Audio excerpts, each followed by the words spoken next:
Hey everybody, welcome back. It's day 140. I have a special treat for you guys today. Before I get to the actual smile, the actual effect, I just want to say really quickly that I don't know. I've been with this project 365 smiles in the whole year. I've never really, not that I've never been a fan of Facebook. I've always been on and off with Facebook and the internet period, but I've just noticed myself getting really into the internet and web surfing, and I found myself almost getting lost in the internet. I don't watch TV as much. I'm not into the reality shows and stuff like that. Shows like The Mentalist and Big Bang. But well, the point is, nowadays I think people just get too involved in stuff like this and they get lost. I'll give you an example of what I'm talking about. For instance, before I moved down here to South Carolina, my job would take me 26 miles away. And it was the same route I would take on the LIE, 26 miles one way, 26 miles the other way.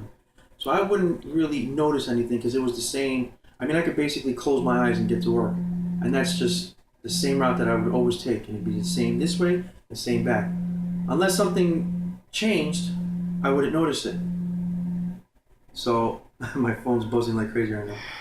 So people don't really notice things. I like the saying, stop and smell the roses. And like nowadays, everybody's hardwired to not notice almost.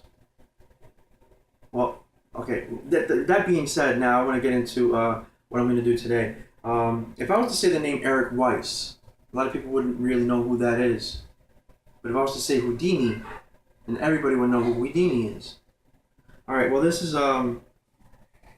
it's a little app that I have on my phone. It's about Houdini.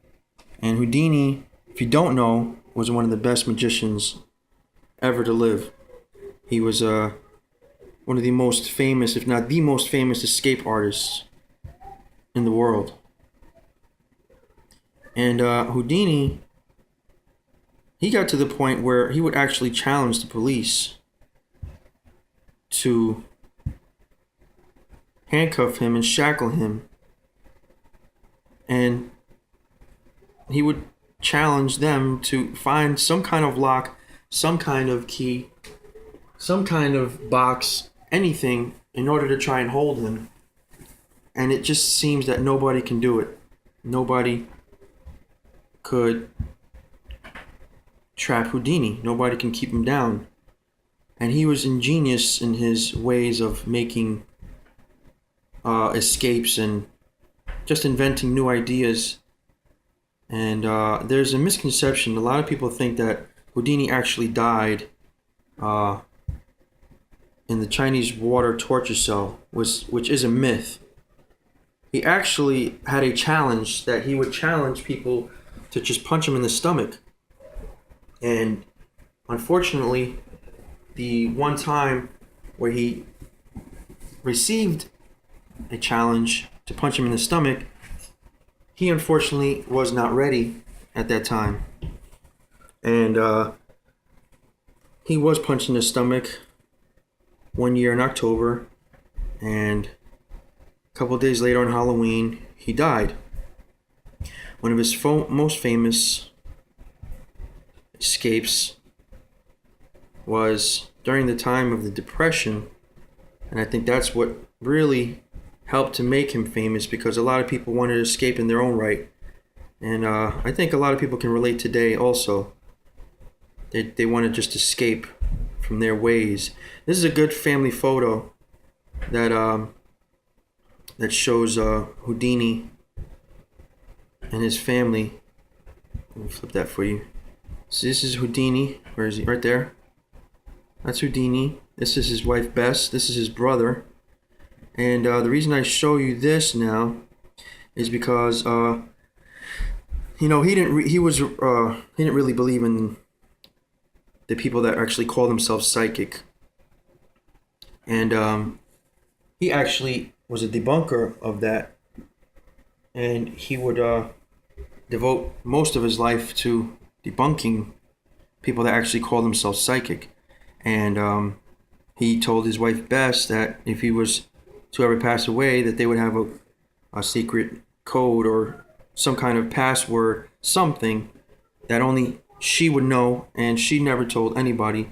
And every year, magicians gather to see if that would happen, and well, up until now, it has not happened. So either he hasn't found a way to contact through the afterlife, or it really doesn't exist. Well, this in particular picture is very important because you see his brother here is holding something, and this is going to be known as Houdini's last trick.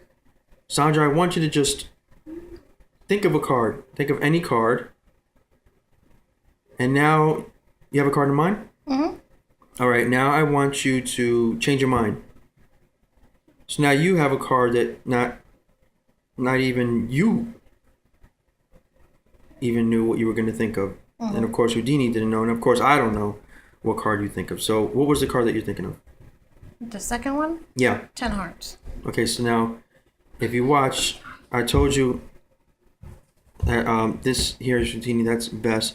And his brother, I told you, was holding something, right? Mm-hmm. Now, if you could see closely, I don't know if you can see or not. Hold on, let me flip this back over here so I can show you the picture right. Over here, right here, can you see what his brother's holding? I'm going to zoom it out for you. It's actually a playing card. Ah, 10 hearts. The 10 of hearts. So that's Houdini's last trick. And as you can see, it's a really cool app. So that's it. That's day 140. And you're probably asking me right now, what was the point of me mentioning that whole part in the beginning about us not paying attention and us not stopping to smell the roses and seeing things? I wasn't going to tell you, but watch this video again and see if you see anything that's different. Peace.